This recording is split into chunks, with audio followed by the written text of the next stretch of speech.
Huomenta vaan kaikille. Ajattelin tässä näin aamun koitteessa lukea muutama runo, minkä mä oon tehnyt silloin joskus aikoinaan kirjoittajakurssin kanssa tämmöisen kirjan. Niin, tää on 14 minun tekemää runoa ja ajattelin niistä, mitkä mä oon tehnyt noin 16 kesäisenä, niin lukea 2 kappaletta teille. Voitte kommentoida, mitä mietitte näistä. Mä tykkään riimeistä. Ilman riimeä ei ole mitään oikeaa runoa. Tämmönen, kun sydämen kaipuu. Sydän sinua kaipaa ja vain lisää elon aikaa. Kaipuu sydäntä kohtaan lähenee, kun joku sinua ajattelee. Ikävyys ahdistaa pientä sydäntä ja ystävää täysin vilpitöntä. Sydäntä ei voi toisesta erottaa, sillä se olisi todella julmaa, totisesti. Toinen runo, rakkauden kaipuu. Ikävyys pitkän ajan jälkeen ahdistaa ystävää, rakastavaa ja tärkeää. Rakkaus kaipaa paljon yhdessäoloa, eikä ikävyyksien tai yksinäisyyden koloa. Rakkaus aina kaipaa yhtä palaa, sekä samalla monen monta sanaa. Ystävyydestä muodostuu rakkaus, ikuinen ja todella tärkeä pakkaus. Rakkaimpaani nyt kaipaan, siihen asti, kunnes sinut nähdä saan. Nämä oli tämmöiset runot. Sitten täällä oli vielä yksi semmonen.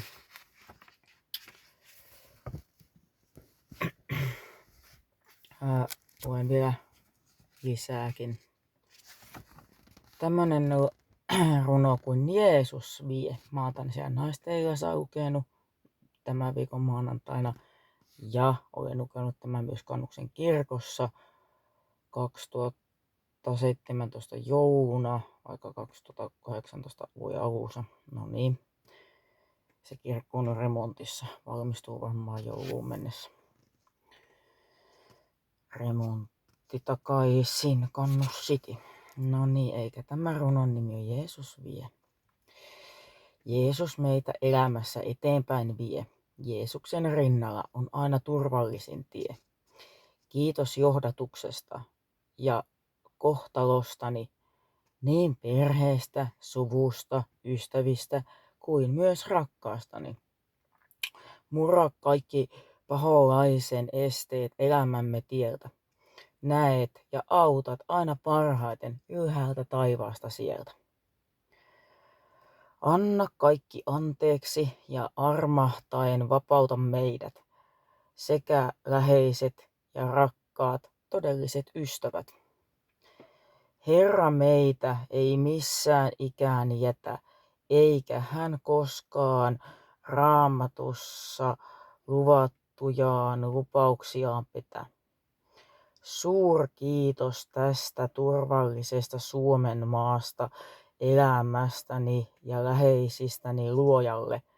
Siunaa koko Suomea edelleen ja ota meidät kaikki suojaan pysyvään siunaavien kättesi alle.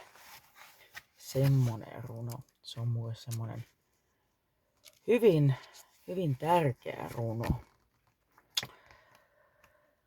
Sitten vielä tämmönen kuin pilvistä tai poutaa. Tämäkin olen lukenut Kannuksen kirkon sisällä silloin joskus. Taisi olla sama kertakin.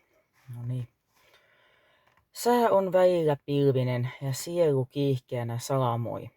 Silti pilvistä aurinko jälleen uuden aamun esiin toi. Kun aurinko merelle kauniina laskee, toivon totisesti, että ylhäältä luojamme sinua ja minuakin katselee. Myrskyjen mylviessä ja tuulten ujeltaessa mietin synkkiä syviä. Voinko enää tämän ajan tahdissa ilman Jumalan apuvoimaa pysyä? Siis olkoon sää jatkossakin pilvistä taikka poutaa, niin kerran Herra täältä ajasta omansa varmasti ylös kotiin taivaaseensa noutaa. Siellä on pelkästään iloa, aitoa ja siunattua rauhaa. Totisesti. Aamen. Näin se on.